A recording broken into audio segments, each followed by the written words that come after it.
Well, it's a beautiful day. It's a beautiful Sunday today on September 29th. Bears coming out, defending Soldier Field again. 2-0 now at Soldier Field this season. This team is something. They are something. And it was a tale of two halves today. The first half, the team looked terrible. All week we were hearing about Shane Waldron and how the players met with Shane Waldron, and he laid out all of his mistakes and wrongdoings and poor play calls and things like that, and that there were going to be improvements this year. And so I'm going into this game thinking, okay, we're going to get a new offense, and we're going to get a new offense, new, adjusted play calling, improvement.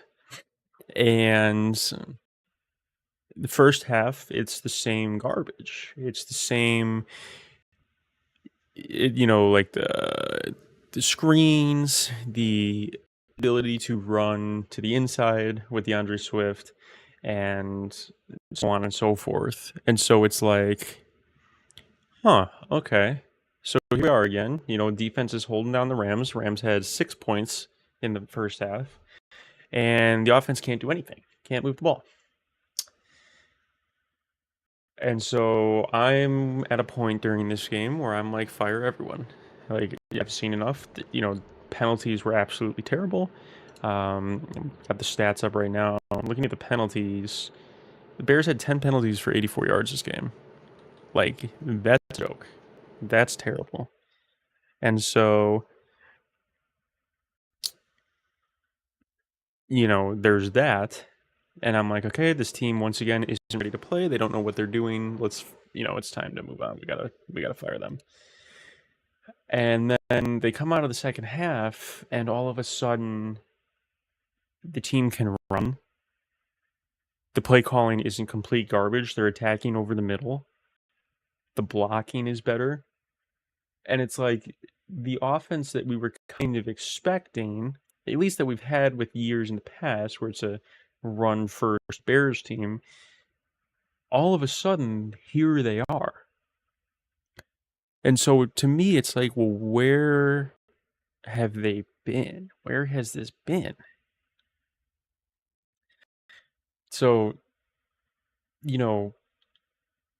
against a team that's battered and injured, yes, but they come home to their field and they perform and they get a win against a team that's hot that just beat the defending NFC champs.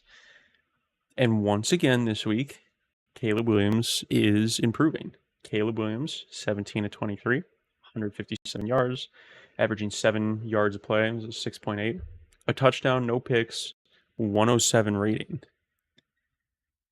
And what I've been discussing in my videos is the improvement game to game. And so now if we look at it, the completion percentage has gone from 48% to 62% to 64% to 74%. And the rating has gone from 55.7 to 51 to 80.8 to 106.6.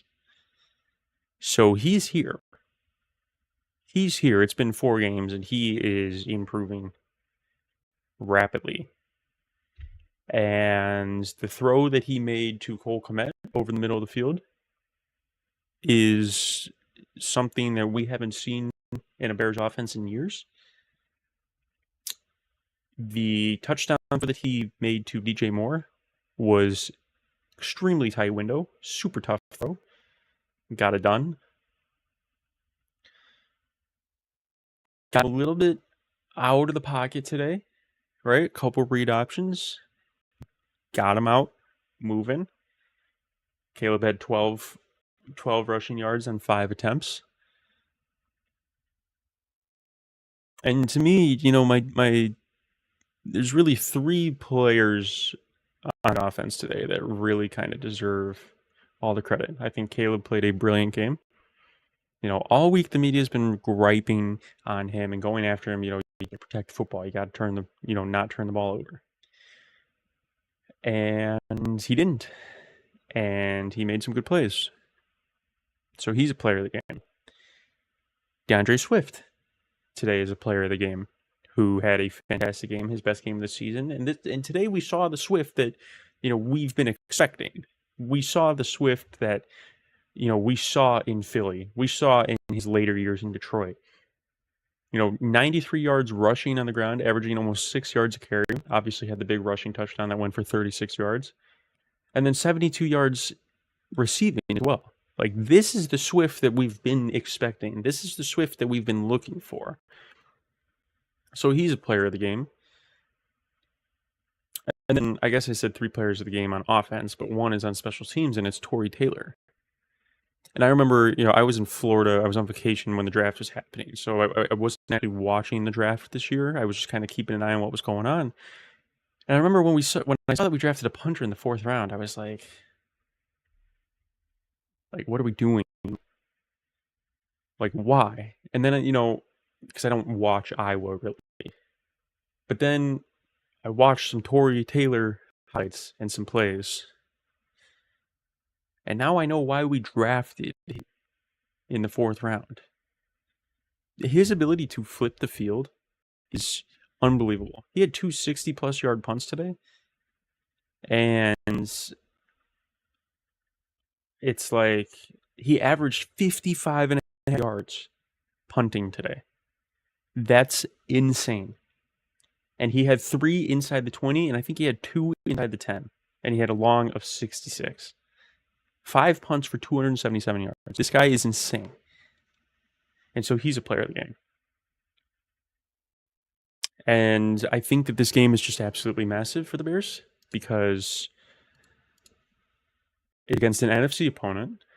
So if this team finds themselves flirting in the playoffs, right, flirting with the playoffs later in the year against a Rams team who, if we expect San Francisco to kind of take the division again, the Rams will also kind of be flirting with a wild card spot. This win is huge because the Bears are now 1-0 against NFC teams, which will benefit them in tiebreaker situations. And they have the tiebreaker against another team that's probably in a similar realm as them. I thought that overall the defense had another fantastic day. Jaquan Brisker obviously had the first pick called back for illegal touching, which, he was so close to having. They had the fumble. They were getting after Stafford. He was sacked 3 times.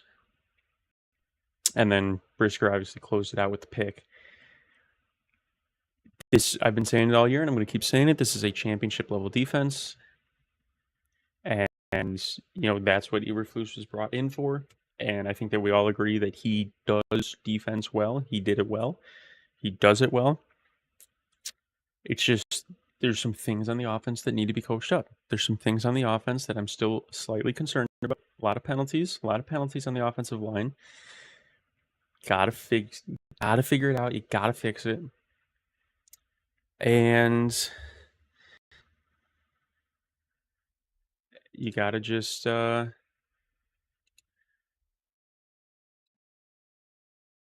they gotta clean up the penalties. The penalties are what's killing this team right now. But they will, I have faith.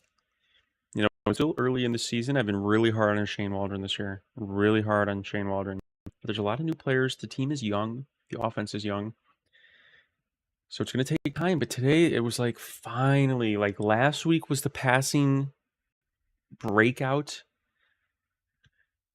right, with the offense. And this week's the running game breaking out. And it's like this team is close. They're close to being 4-0. They're a couple plays away from being 4-0.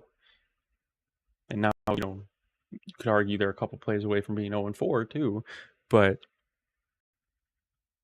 they're close. And they have a Carolina team who's looked decent the last 2 weeks with Andy Dalton coming into town next week. Gotta win it. If they can stack that on top of this win and move to 3-2, and then if they can stack that win with the win against Jacksonville and go to 4-2, this team is in a fantastic position. But it's just, what team are we going to get? What offense are we going to get? Because now it's 2 weeks in a row where, okay, the offense has shown us promising things. We've seen the promising passing game. We've seen a promising running game today. Can we get them both for 60 minutes? That's the question. That's the big question. And I think with time, that will happen. But we're seeing Caleb Williams develop week by week, and that's all that we can ask for.